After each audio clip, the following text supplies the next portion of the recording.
Good evening, everyone. Welcome, welcome, welcome. Thank you so much for joining us. Families, they're the threads that bind. And families, they're the ones that create that tapestry of resilience in our communities. If you think that you are in the webinar for Family and Society, Heal Our Families and Save Our Society, yes, you're correct. You're in the right room. I'm Georgia Donaldson, and I'm the Global VP for People Development for the FIPA, and that is the Farquharson Institute for Public Affairs. Welcome, everyone. It is so good to see you.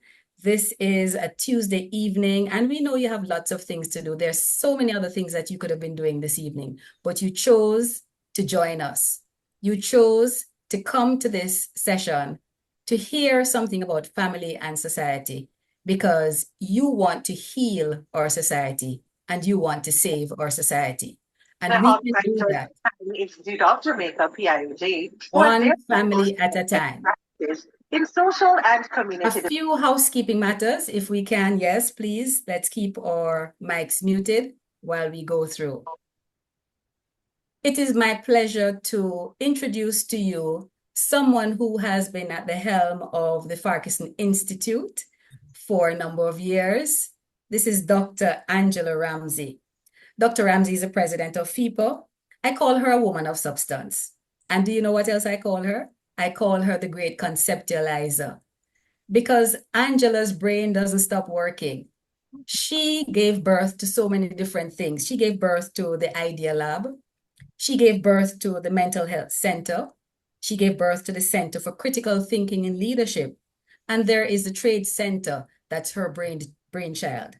She's an award-winning educator and a published author. If I were to speak of Angela's accolades, we would be here all night. Angela, it's a pleasure to have you. And Angela is going to be telling us now some words from our patron, the Most Honorable Professor Sir Kenneth Hall. And also she will be bringing greetings on behalf of Ambassador Compton Bourne. Angela, it's your time. And thanks for that warm greeting, Georgia. And I am thrilled to have Dr. Leahcim Semaj with us today. I have known Dr. Semaj for decades at this point, and he taught me at the then extramural, and an exceptional personality and an exceptional teacher. So no doubt that's why he has received so many awards. Okay, I would like to now bring greetings on behalf of our patron, that is the Most Honorable Sir Kenneth Hall. He had really hoped to be here today. He will be listening to this recording, and he really will, because he is very interested in family and society. And he just wants to say that the family in Jamaica, we must remember, is not merely a collection of relatives bound by blood. It is a strong network of support, a haven from the demands and challenges of daily life. When we speak of family, we speak of an ecosystem that contributes to each member's growth and well-being, creating strong individuals and, by extension, a stronger nation. Family in Jamaican society also goes beyond the nuclear structure. We know that extended families, close-knit communities, and even friendships often assume a family-like role. These relationships based on love and trust are integral to our social fabric. They are what holds us together, allowing us to lean on each other, the storms and the tremors of life. And I think that's kind of appropriate based on what has happened this year, the storms and the tremors of life. Very apt. I'd also like to give greetings on behalf of our senior advisor, His Excellency Ambassador Compton Bourne, who, as you know, well, you may not know, but he has many activities, simultaneous activities at this time undergoing, and he's very interested, of course, in the family, not only for Jamaica, of course, he's Guyanese, for the Caribbean. So he sends greetings as well, and he is very happy that we're holding this kind of talk. Now, to everyone, today as Dr. Semaj explores the vital role of family in society, let us remember that supporting and strengthening our families is one of the most important ways to building a harmonious Jamaica. At the end, we're going to invite you to take a look at our family center. We'll put the web link up. Thanks very much. Delighted to have all of you here. Thank you very much, Dr. Ramsey. Wonderful. Now we know we have persons joining us from different parts of the Caribbean region. And I'm going to give you an opportunity now. Just put in the chat, where are you joining us from? Are you in Jamaica? Are you in Barbados? Are you in Trinidad? Just take 2 seconds and drop in the chat. Tell us where you're from. Where are you joining us from? Let's see where our brothers and sisters are from. Oh, we have Bahamas in the house. Whoop, whoop. Yay, Bahamas. Who else is in the house? I'm joining from Florida, Sunrise, Florida. Ah, from Florida, Sunrise, Florida. Yes. From Kingston, Jamaica, from Brooklyn, New York. Kingston there again. You're hearing my accent. I'm Jamaican, but guess where I live? I live in Trinidad and Tobago. So I'm dual. And I'm seeing Spanish Town, Jamaica. I'm seeing Long Island, New York. Wow. The Jamaican diaspora, the Caribbean diaspora, all over. Jamaica again, wonderful. It's so good to have you. And I see that we are now at 24 persons and the numbers keep growing. Thank you so much. Confucius says, a nation's strength lies in the integrity of its families. And that is so true. What we will do now, we will ask Dr. Tristy Edwards-White, who is the Global Ambassador for FIPA Family Center, just to bring you a few words of greetings. Tristy, over to you. Hi, everyone. I'm Dr. Tristy Edwards. I'm really happy to be here tonight. I'm joining from Brooklyn, New York. I just wanted to extend my heartfelt and warm welcome to everyone. As you all know, we here at FIPA are very passionate about strong people and strong families. Strong families produce strong children, and children are the future. So I, for one, am a testament to what happens when there is strong support and nourishment from a strong family. And I grew up in Port Antonio in rural Portland with my older brother and my parents, and they really kept me on track. And I pretty much give all of the not the praise, but they are the ones who have made me where I am today. So strong families can produce excellence. And I think it's very important and a timely talk because the strong families in Jamaica, it's been something that's an issue, not just in Jamaica and in the Caribbean, but all over the world. So I think we need to have more talks like these, and we need to push for strong families all over the world. And that's the only way, well, one of the biggest ways we can heal our nation. So I know we're all excited to hear about the topic of family and society, heal our families and save our nation. And I'm just going to I'll pass it over to the next person who is going to introduce our esteemed speaker for tonight. Thank you. Thank you very much, Dr. Tristy. It's good to have you on. Wonderful. Thank you so much. Ladies and gentlemen, it's my absolute pleasure to get us now to the point that we're all here, to hear this gentleman. Dr. Semaj might not remember, I met him eons ago when I worked at the Shipping Association of Jamaica. And I remember one thing in particular that he said, and I don't know if you still use it, Dr. Semaj, and you spoke about work giving people dignity. And I've always held that. I'm in HR, and I've been HR for many years. And I've said that to people throughout my journey, that work gives people dignity. And when they come to work, we must make them feel like they're dignified people. Family also does that for us. And Dr. Semaj is coming to talk to us about family and society. Now, who is Leahcim Semaj? He's a distinguished psychologist, with over 4 decades of experience. I don't even think I'm 4 decades old. And he specializes in human behavior and societal dynamics. Dr. Semaj holds advanced degrees in psychology from Rutgers University, and he has served as a faculty member at Cornell University, where he was honored with the Distinguished Teacher Award. He has also done postdoctorate work at Princeton. Now, Dr. Semaj has extensively researched and published on topics such as the Black family structure and societal influences on behavior. You hear those topics? Very important. His work includes addressing mental health issues within families and communities, emphasizing the importance of strong family units in societal well-being, the backbone of our society. Additionally, he has provided guidance on helping children cope with trauma, and we're seeing too much of that these days, children with trauma. And he highlights now the commitment to family and social health. Dr. Semaj's extensive academic background and research and his contributions to family and his practical experience, all of those things make him a credible person to speak with us this evening. So, ladies and gentlemen, there is a reaction button at the bottom of your screen. It says react. So you go right to that reaction button and send up some love now to Dr. Leahcim Semaj as he comes to speak to us. Family and the society, heal our families and save our society. Over to you, Dr. Semaj. Thank you very much. Thank you very much.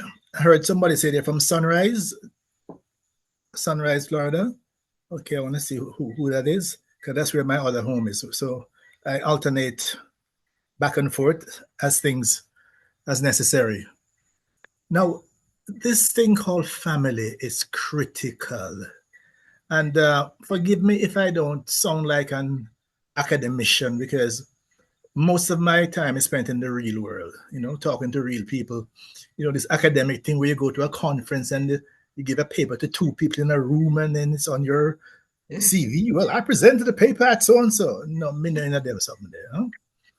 Now, a society is only as strong as the family units, the fundamental process that shape the society.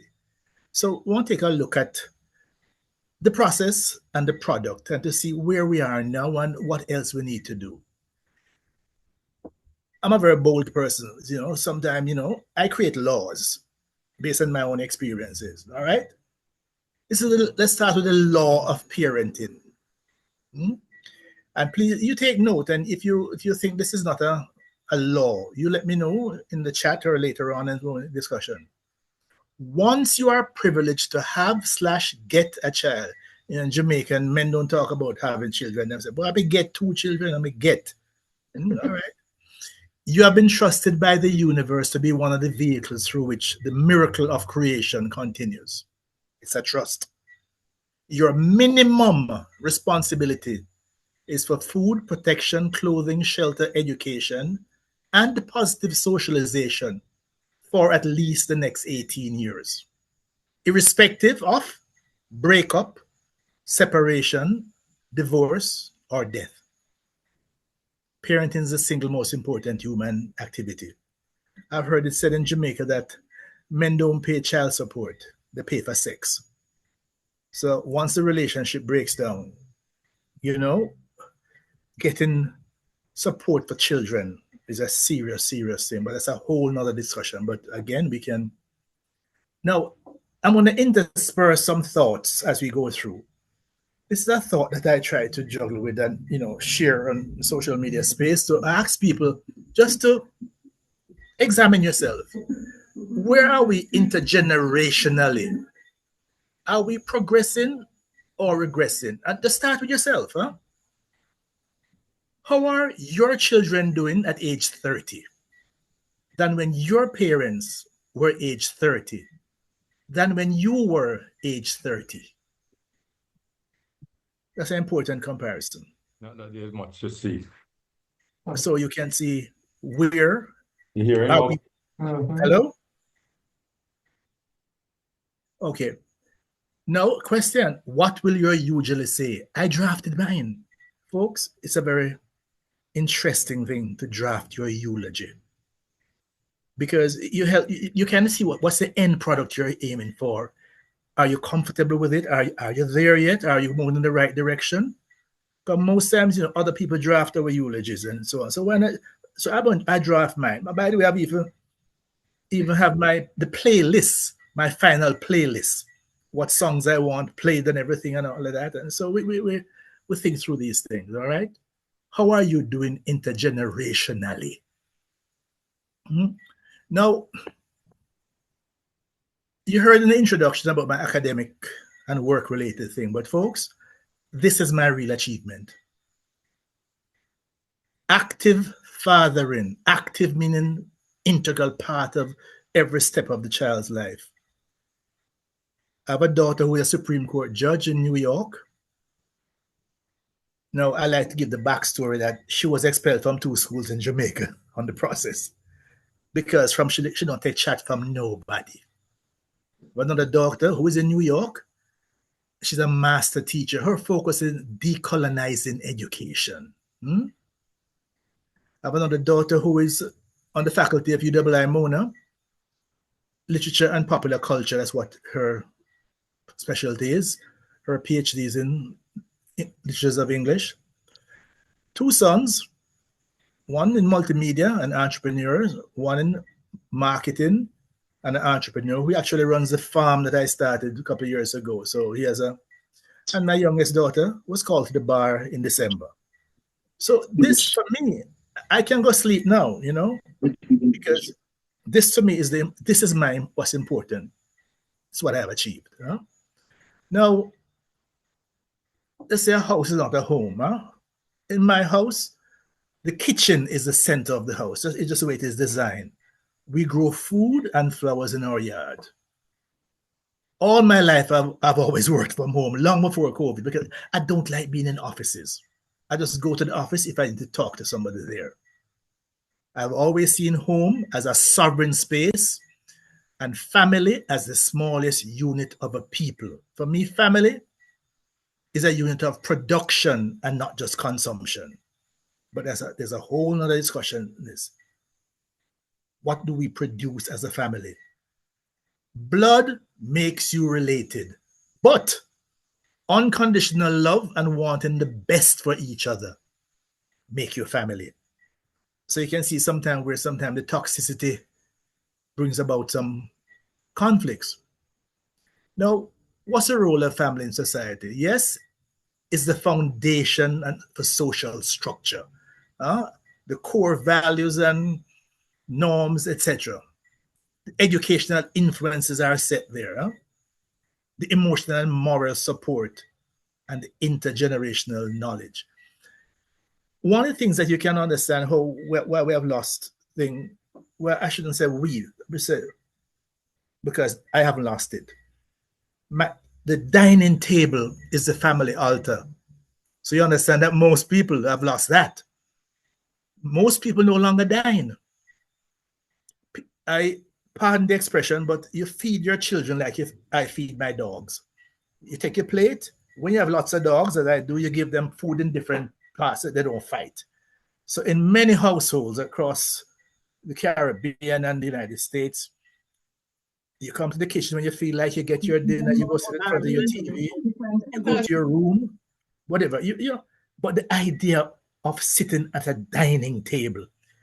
I tell my children, I've always told them that, listen, you have signed a confidential agreement when you agree to be part of this family.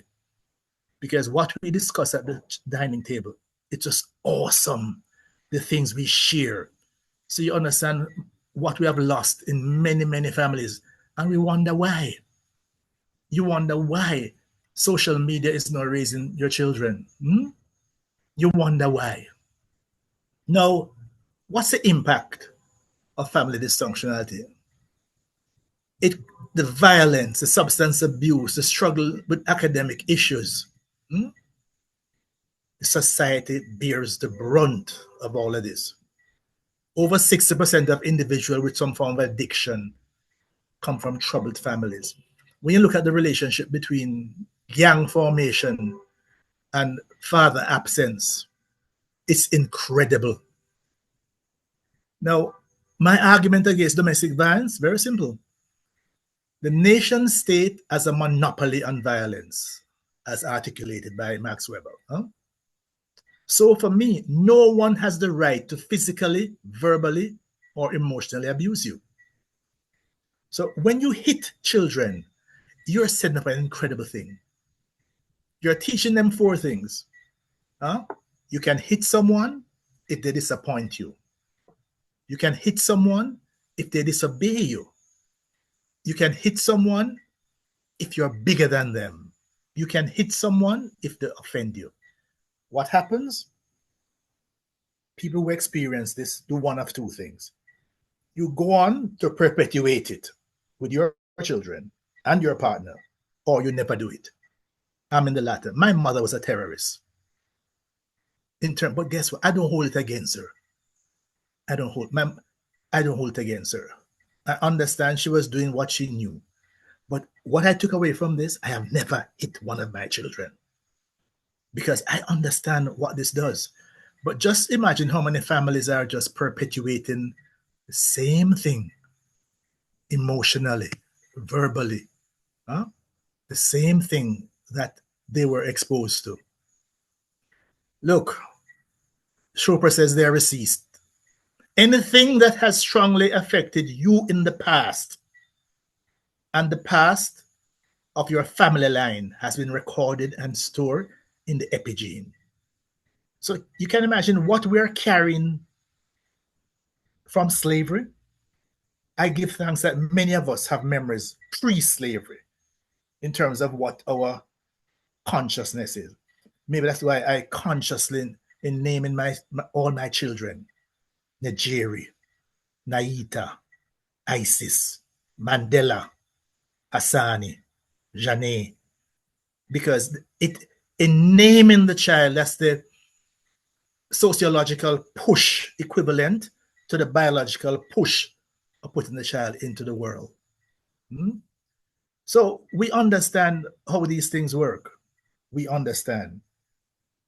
Just a little. Am I still on? Yes, we're hearing you. I'm just not seeing some things that I expect to see here because something has changed on my computer. When you're using multiple screens, these things can happen. All right, but we'll see. Now, what is the situation? The things that lead to challenges, the economic pressures, the social pressures, the lack of support systems, and the change in family structure, the impact over the years, what has happened to our family structure. Consequence, social instability, mental health epidemic. By the way, it was predicted, that during COVID, family relationships would suffer to a large extent. Domestic violence. But that's a whole nother discussion. But during COVID, we predicted that the next epidemic would be a mental health epidemic. We're there now. The loss of cultural values. When most of us in the Caribbean and so on, the soft power of our neighbor up north, of our television shows and so on, and the music that we import has so much to do with transforming our families, whether we like it or not. And then when the community starts to break down, many of us are old enough to remember when the community used to raise your children. If you did something on the road and any member of the community saw, they could say something to you, they could make some concern, and your parents would know about it. And if you had no option but to listen to them, because if you didn't, when you get home, you get another beating on top of that. But we're in a whole different time and space now in terms of how this goes. We have serious work to do. Now, I grew up poor, but there was no poverty of spirit. So that I don't blame poverty for some of the factors that we're looking at now because families are poor. Most of my first 13 years were spent below Torrington Bridge. Jamaicans know where Torrington Bridge is. Huh? My first 13 years, we lived in 1 or 2 rooms. My mother used to say that the rooms many times were so small that if you're inside and wanted to change your mind, guess what you had to do? You had to go outside and change your mind and then come back inside. All right? But there was no poverty of spirit. None. When did being poor transform to living in poverty? It's a mindset. Something else has happened to our society. Huh?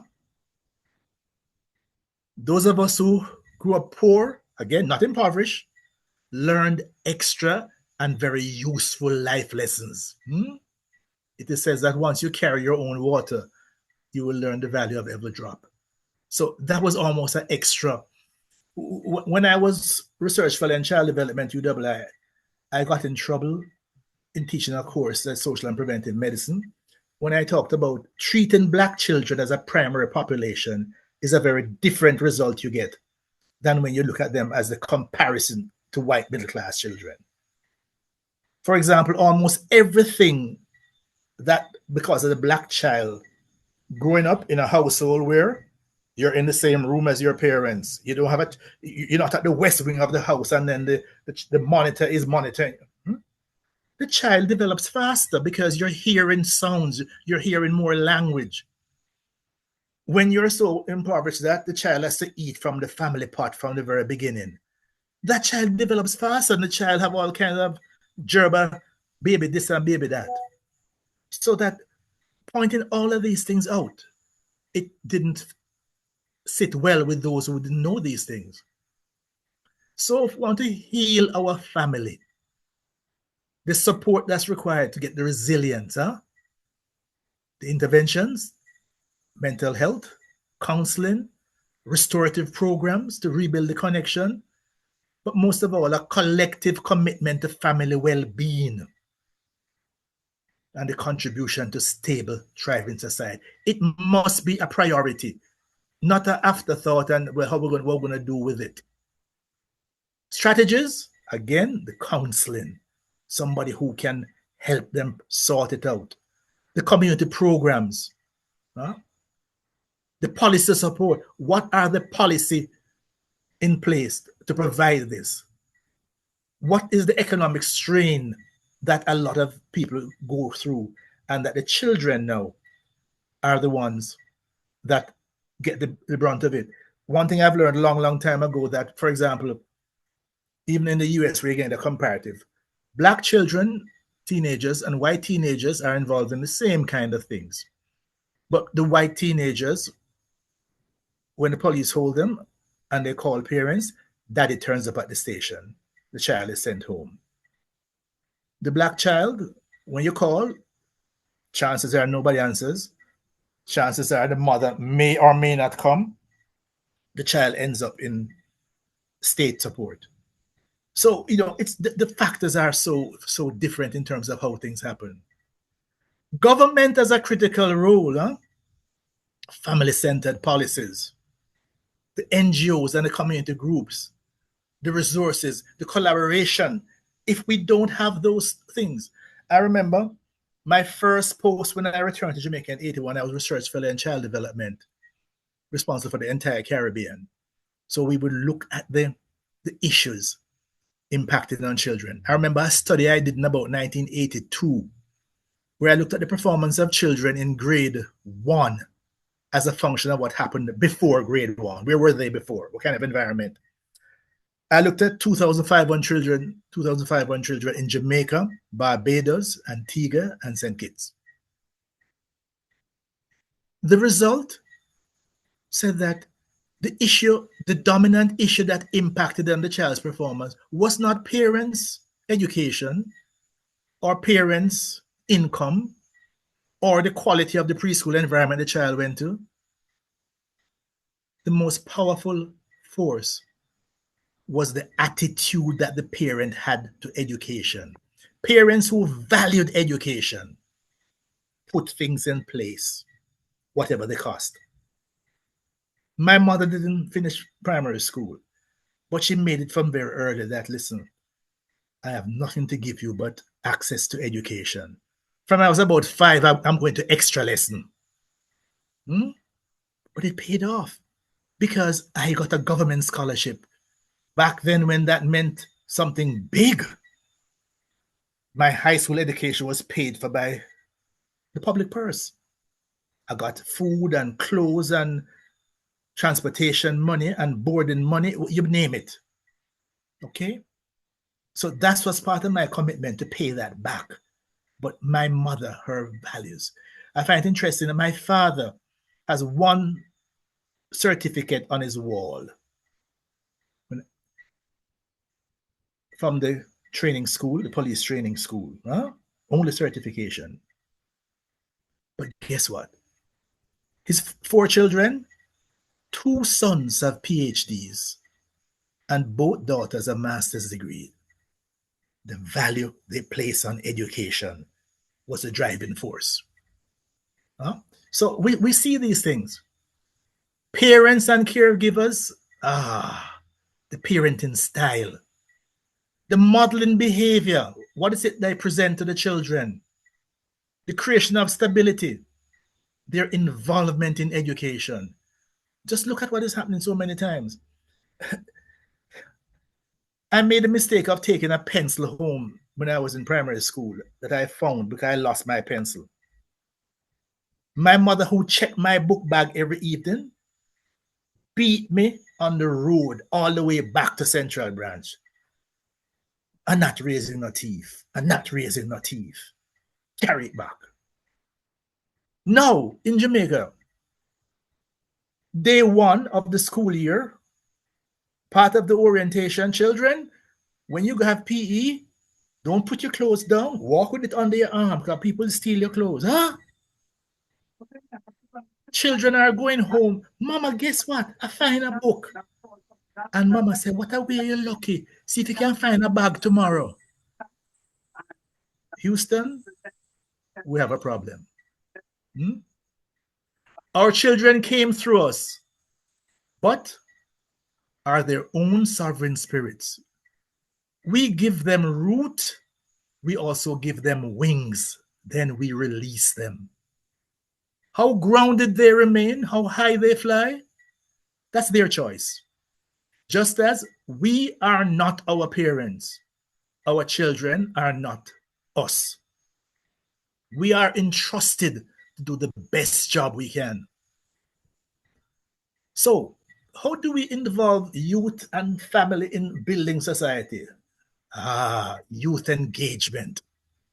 Involve the youth in family decisions early so they can see, oh yes, your view matters. Community service, learn to serve. Education and family rules, values of empathy and responsibility. All of these are shaped in the family. And if the family is not doing it by default, the DJ,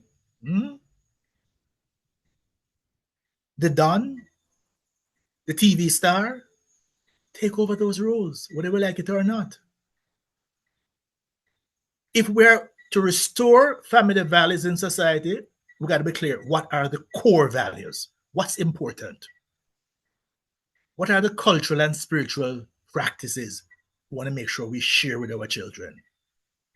The family is the cultural custodian because that's what primarily happens at the dining table. The community respect. Encourage families to treat each other and their communities with kindness. A lot of that we have lost. They say that poverty exists not because we can't feed the poor, but because we can't satisfy the rich. That's the kind of world we're living in. There's enough for us all. If you can't feed a nation, feed one family. If you can't feed a family, feed one person. We have a thing in my household. Anything can do for one can serve for two. Because that's how I was raised. If it's one banana, we can share it. Anything can do for one can serve for two. That's our model. That's how we teach our children. What about the community support? Yes, community leaders are critical. The school and religious institutions are critical. The neighborhood network, resource centers. Do we have these things? Are they functioning? If not, we need to build them or rebuild them. There are a lot of support programs that have worked. And if we look around, we can see the ones that work and we copy them. We copy them. We don't have to reinvent. Now, socialization and education into gangs. That's one of the most incredible things that is taking place now. We in Jamaica, we are in a crisis. The rate at which boys join criminal gangs is incredible, because that's where the socialization is driving them to, or the lack thereof. So there's clear and present danger. So we need early childhood intervention program. Early to address these issues. The evidence is there. Studies have shown that early childhood education program, such as one preschool project, reduce antisocial behavior, improve the outcome of at-risk children. More school-based program.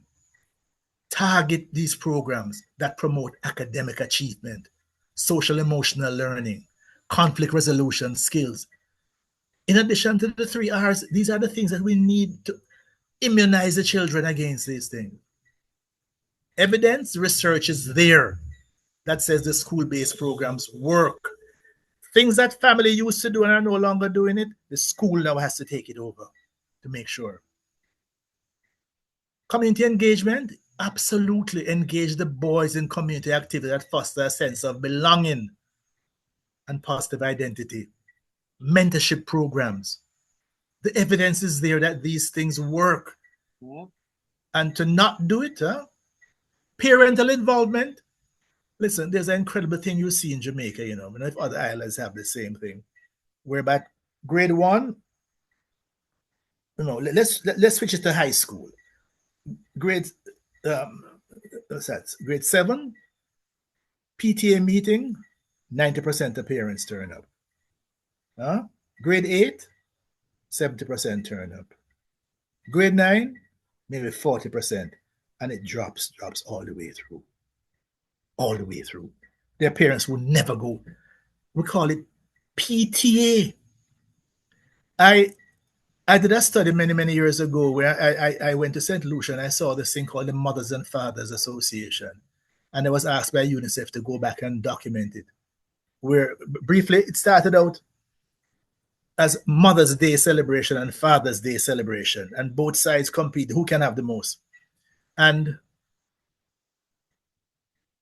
in one community, they said, but why compete? Why not we come together and create one thing called the Mothers and Fathers Association, and we celebrate both.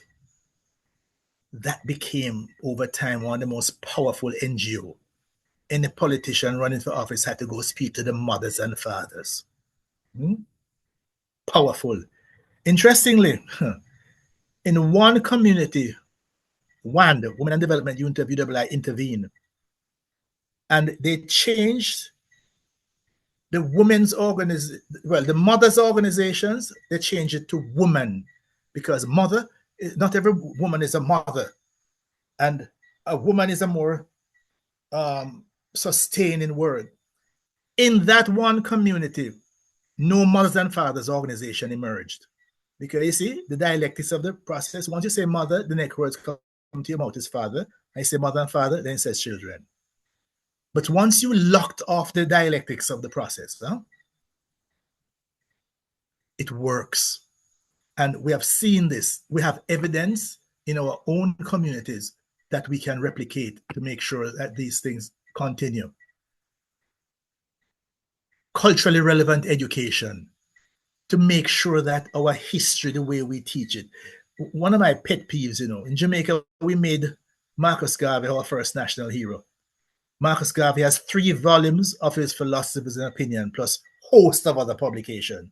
but nothing of Garvey is in our school system or in our national culture. We just trot him out on Heroes Day, but we don't integrate it into our school system to give our children the pride of person and self. Violence prevention, conflict resolution training, necessary to teach as part of the socialization process, because the home and the community is not doing it. Huh? Career and vocational training. Listen, we're not even scratching the surface to helping children to understand how you make positive, productive movement in this kind of world. Because guess what? The average parent can't even help their child with their homework in terms of the rate at which things are developing. So there's a major gap in tourist choices.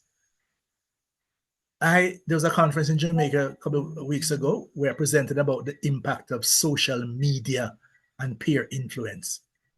It is chronic in terms of us losing our children, all because parents do not pay attention to what is happening.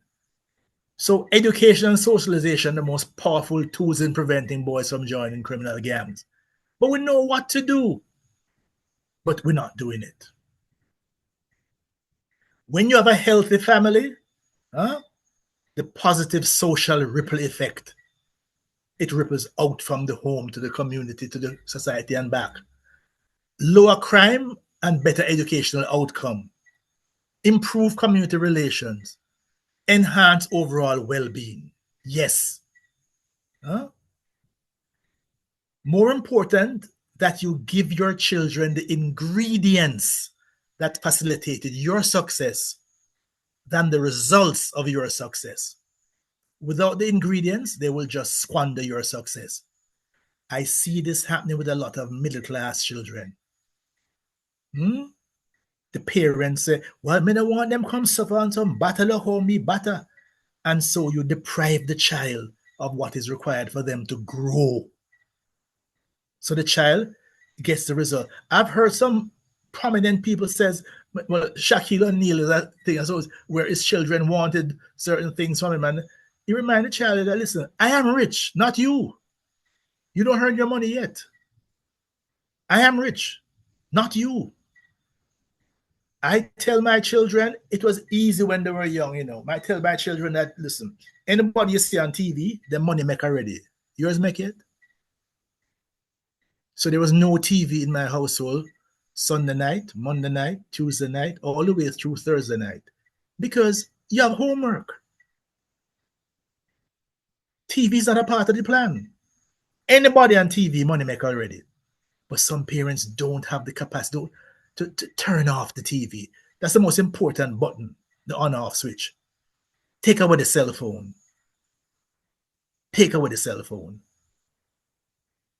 Disable the Wi-Fi. But I saw this and it was so incredible. When Spike Lee said, my father and grandfather went to Morehouse. My mother and grandmother went to Spelman. You understand that pedigree? You understand that pedigree, family. So we need to find a way now to get this together. We need to make this work. We need to get back to basics.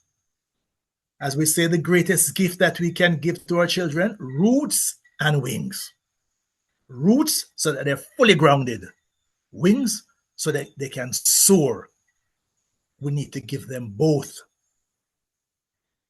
One of the things that I try to struggle with in Jamaica, the amount of children, the amount of parents who actually believe that, look, man, my child going to be in sports, they don't need anything else. And I interest that, please show the reality. 1.6% of college players play professional. 0.08% of high school players actually make it to professional. Baseball, less than 1%, same thing. Basketball, 0.03% of high school players actually make it. Soccer, 0.04. Women's basketball, the same thing. But you see that my child is going to be that. I mean, so what's plan B? All of these things are less than 1%, many times less than 0.01%. But yes, we just play. We just. It's bad enough when children believe these things. When parents support this kind of madness. Now, the single most important person, most important economic or mental health decision you'll ever make is the person you marry.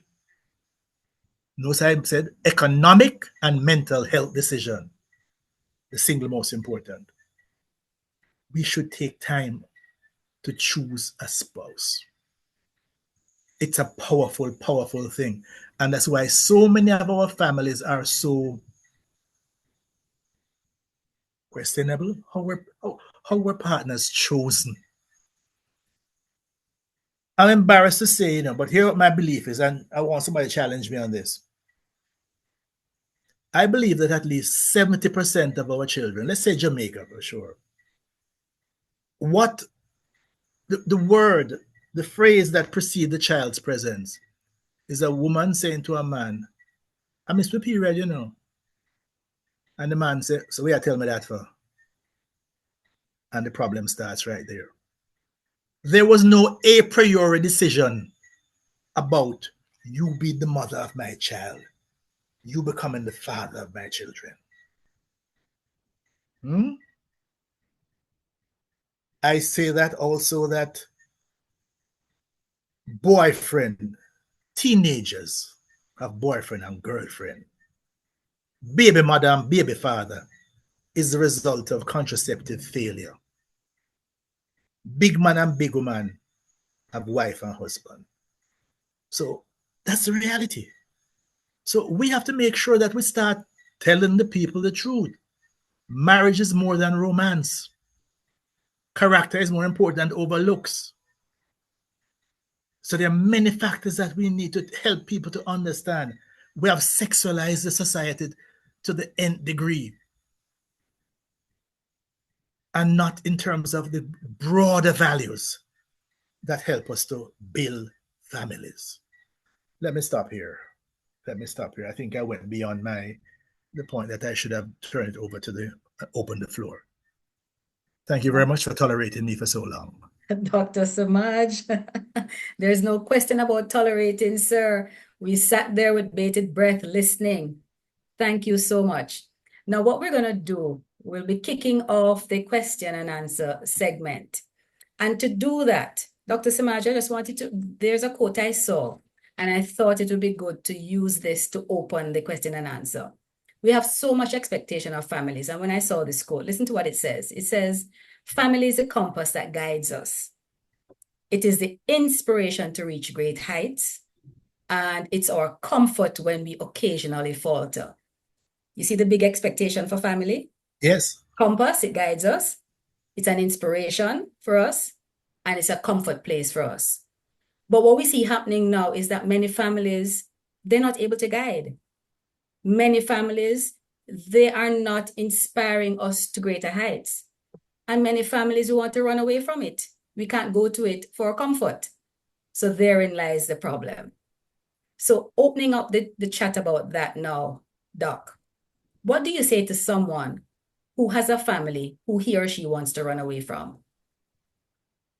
Sometimes, remember, one thing I pointed out, or one of the quotes I used earlier where I talk about blood is your relatives. They say friends are the family that you created, you chose. Yes. So that there's a saying that we place too much emphasis on in terms of our identity, on our place of birth, and the family to which we were born. Why?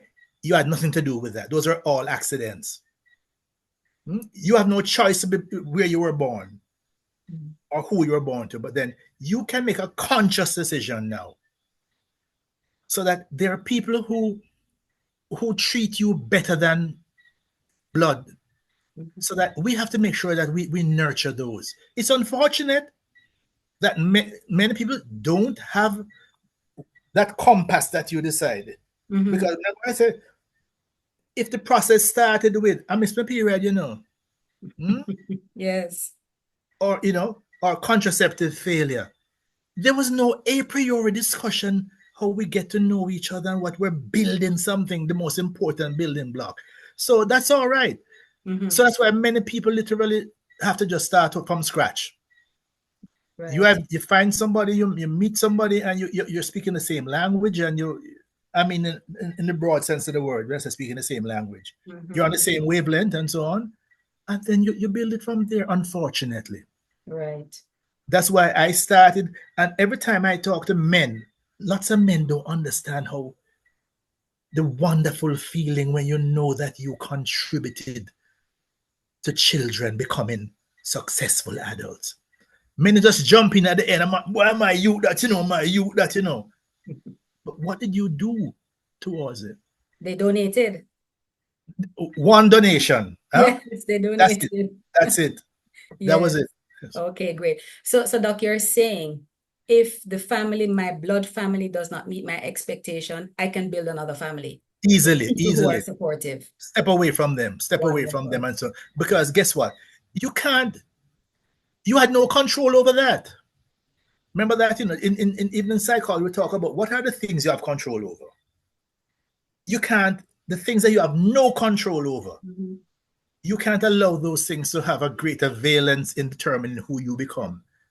Because by default, it will happen, but you can override it. That's what consciousness does. Right. You can override it.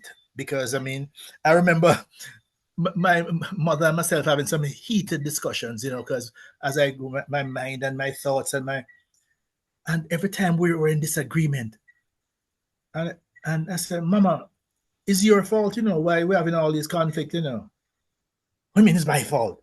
Because you sent me to school. Yes. If you never want me to think for myself, you shouldn't send me to school.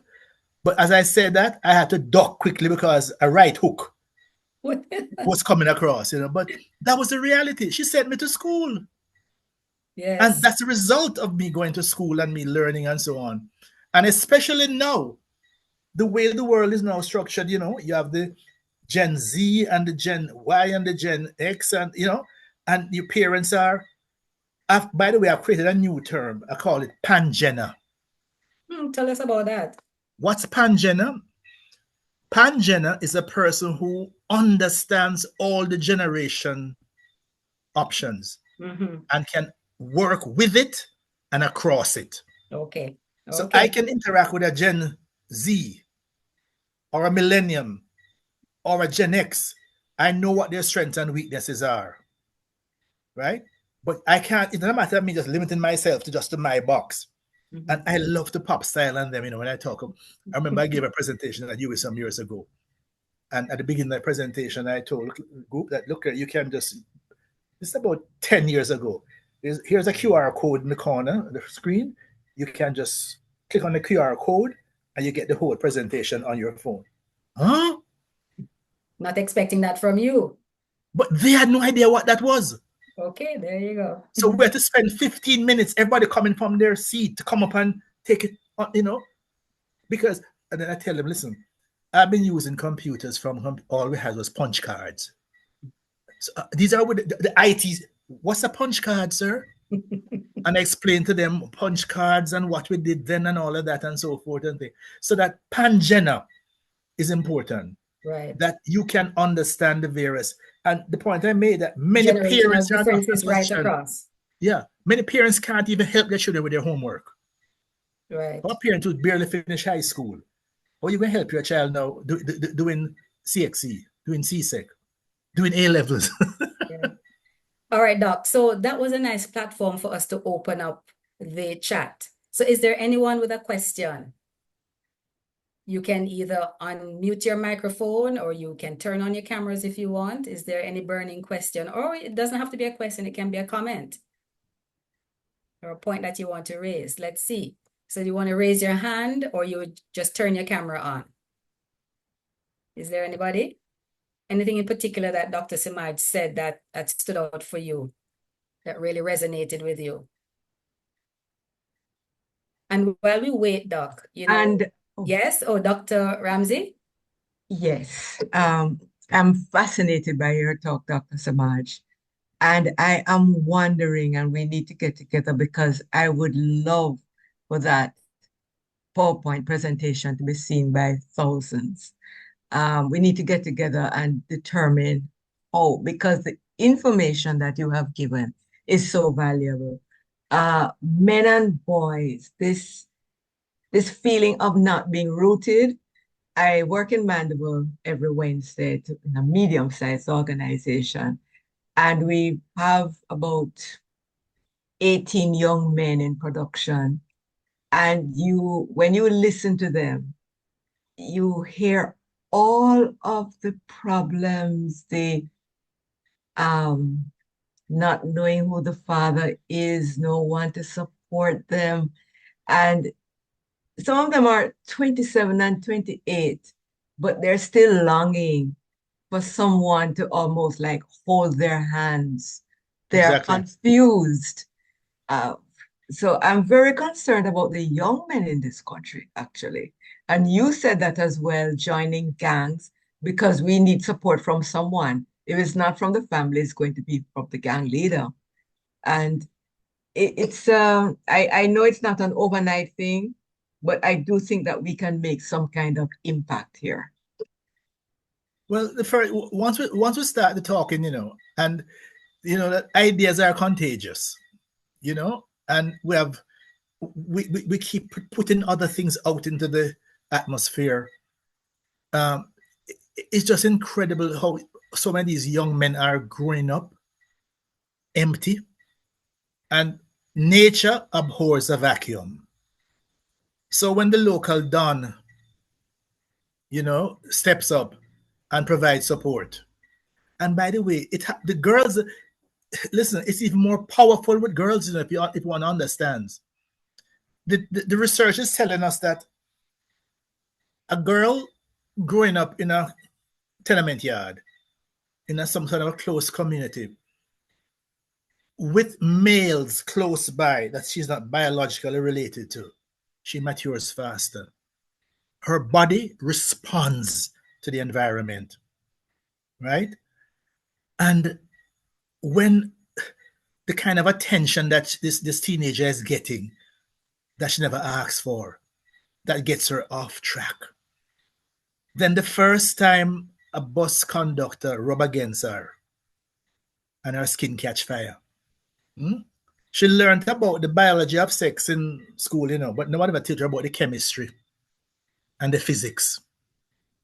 And then some careless boy tell her, boy, you look nice, and it's the first time her father has never told her that. She didn't know who her father is. Nobody in the house will ever gave him that kind of attention. When my children were growing up, I told them that I am the program director for my house. I determine what music play in my house. But Daddy, we hear other things. Yes, but then you're going to use the frame of reference that I set in my house to judge the other music. So when my son, when he was 14, he started a group at Campion called Party Kids, and they started producing parties. One of the biggest party that AISK ever had, that Hillel ever had. And when he contracted the DJs and they had to come and sign the contract, which contract? He told us it's business we're doing. And his contract specified that any song that can't be played on the radio cannot be played in the party. My father said that. Right? Because some parents have just conceded. So remember once, back in the, everybody remember iPod? Y'all, any old people on the line, remember iPods? Whenever, back in those, when we had, road trips. Yes. Oh, yes. Road trips. All right, you had a docking station in your car, and I said, Asani, you put in your iPod. You give us entertainment for the first hour. But Dad, my music can't play, Why can't I play? But Dad, no, I want to hear your music. So we just stick his iPod in, and the first song, my wife cringed. I was about to, I said, don't say anything, make it play. At the end of the hour, I said to my son, I calculated approximately 784 years hard labor if those behaviors that were heard described in your music was to be acted on. Now you understand why I used it? Because what about the children that nobody is telling them that? Nobody is telling them that all of those behaviors are unacceptable. There are many children who can go where they want to go, when they want to go, anytime, any day of the week. Nobody's stopping them. We have a problem. So when families don't set parameters, boundaries, the only other boundary and parameter will come is the ones that the police set. Let's deal with the softer boundaries first. Solid stuff, Dr. Semaj. This other one, it says, in every conceivable manner, the family is linked to our past and bridge to our future. I remember recently we were having some family discussions, family got together, extended family. And we were talking about using Spanish words in our family because my grandmother is originally from Cuba. Her family's from Cuba. And my last child said to me, Mommy, I didn't know that your grandmother was from Cuba. I assumed the child knew. So how often do we share about the past? Do we share about our family history? Whether it's good, bad, or indifferent, and give them the lessons? And how often do we talk about the future, what we see for them in our families? So I'm throwing that one out as well. Is there anybody who wants to share on that? Doc, while they think about it, you could respond.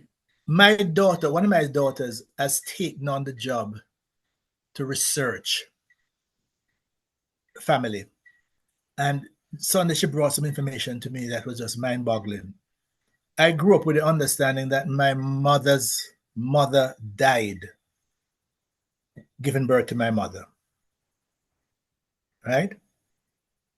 So when she went, she wanted to know more about her, when she went to Spanish Town and she said, all right, your mother's, her grandmother's birthday, so she should be able to find a death certificate for her great-grandmother too. When she couldn't find it.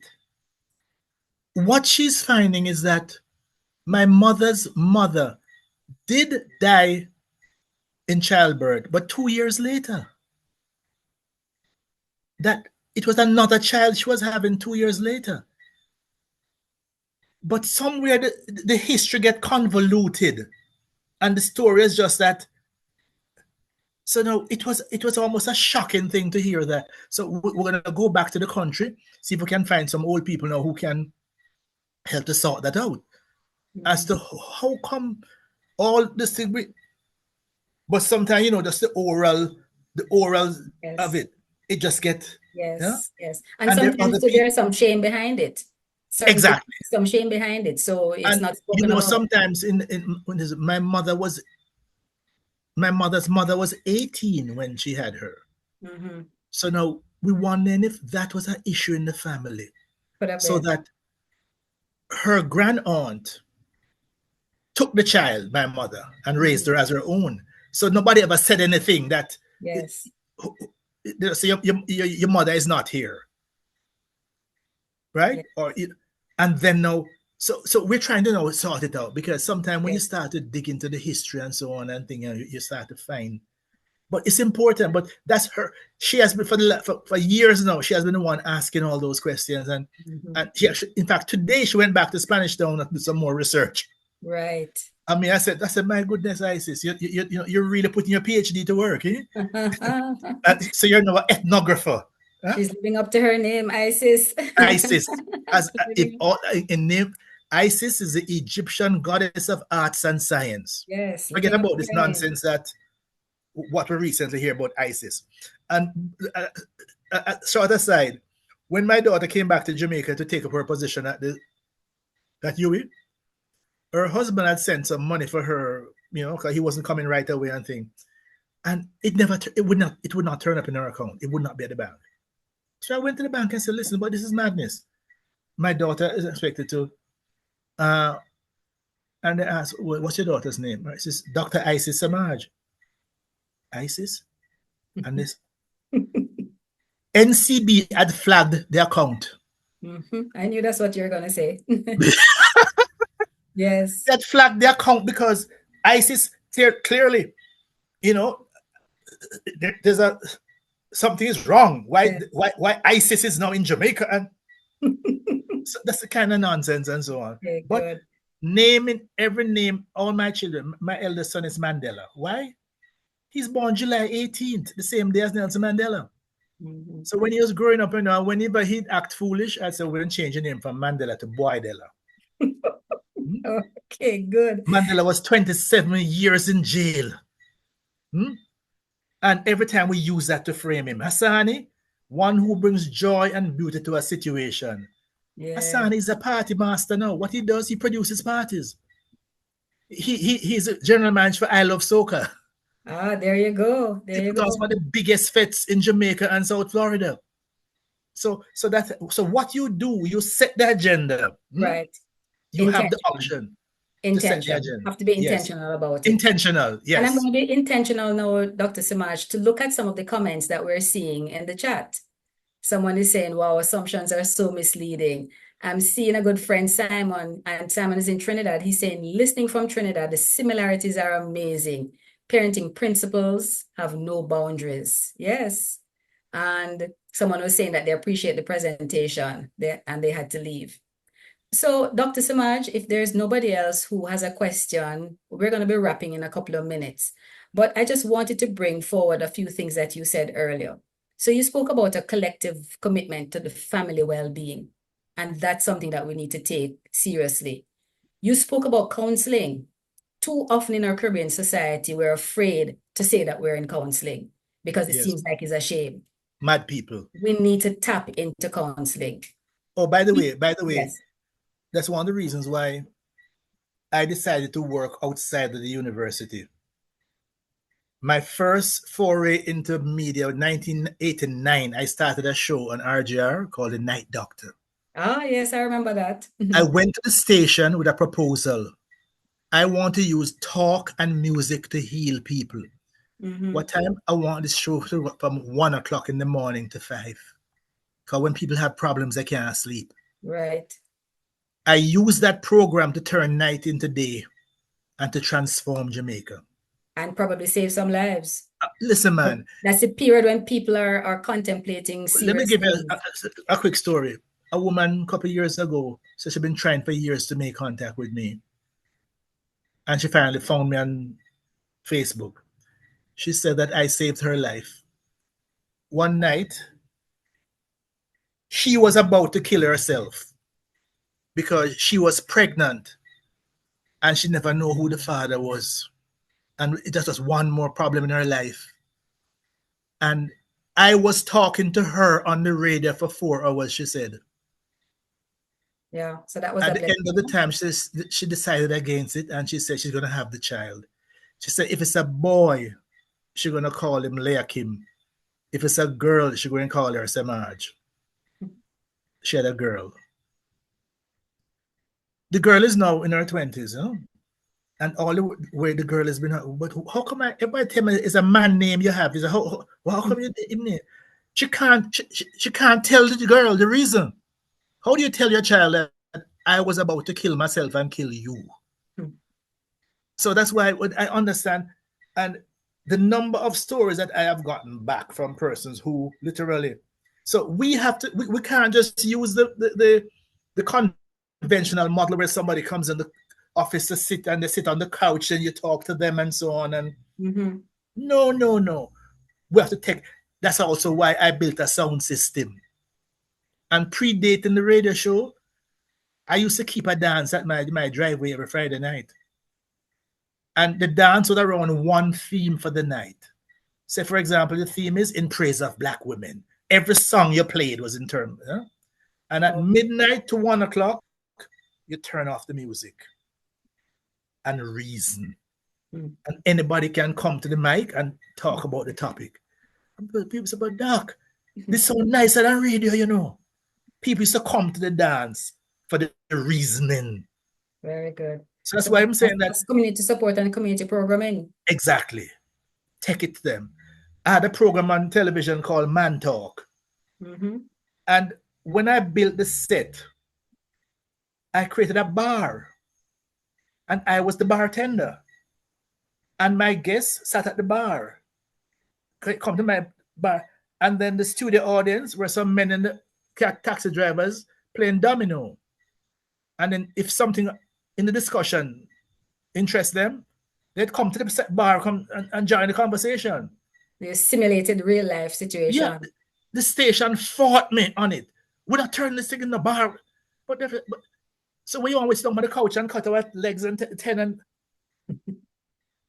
that's how man talk. Yes. So that has been my approach, you know. You take it to them.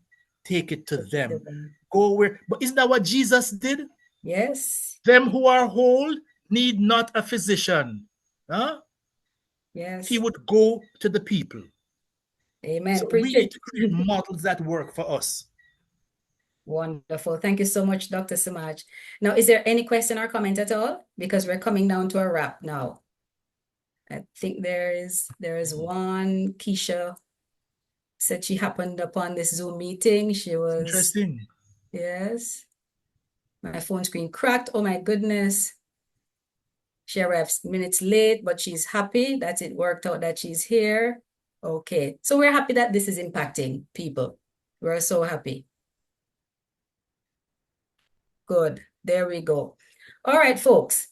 So Dr. Semaj, I would like now to introduce someone who's going to do the official vote of thanks. But before we bring her on, I just wanted to say that programs like this, webinars like this, should become regular features.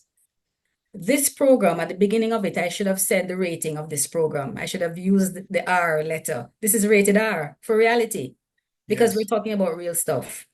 And it's important that when we come to talk about family and society, we recognize that we're talking about our own future.